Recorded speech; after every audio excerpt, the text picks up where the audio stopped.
Καλημέρα φίλες και φίλοι από το κατάστημα Altex Sound Alarm. 26 χρόνια τώρα κοντά σας με στερεοφωνικά συναγερμούς ηχοσυστήματα, οθόνες, multimedia, paractronic και αντιλιακές μεμβράνες της 3Mi Ελλάς.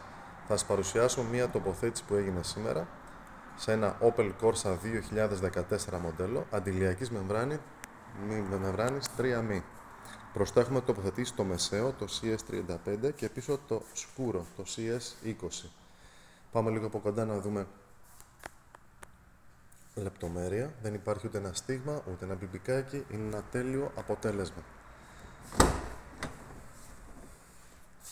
Σε αυτό εδώ το σημείο υπάρχει της 3Mi το logo, το οποίο θα σβηστεί παρουσία πελάτη. Και στο κάτω μέρος υπάρχει το αυτοκολλητάκι της 3Mi, που είναι η πιστοποίηση για το κταίο. Άλλη μια τέλεια δουλειά, όπως βλέπετε, δεν υπάρχει ούτε ένα στίγμα, τίποτα. Η τοποθέτηση κρατάει σχεδόν μία ολόκληρη μέρα και το αποτέλεσμα πάντα είναι τέλειο. Όλες οι μεμβράνες της 3Mi είναι Made in USA, το γράφει και πάνω στο κουτί τους. Κοιτάξτε εδώ όμορφη δουλίτσα. Και έχουν 99% αντιλιακό φίλτρο UV, το οποίο μας προστατεύει από τον ήλιο.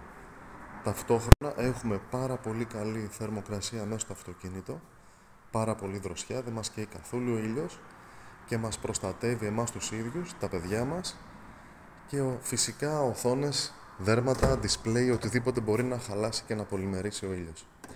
Φεύγοντας, ο πελάτης από εδώ παίρνει πάντα τις δύο βεβαιώσεις ή τη μία ανάλογα για το κταίο και την εγγύηση της 3Mi Ελλάς. Αυτή εδώ. Ευχαριστούμε πάρα πολύ το φίλο για την προτίμηση.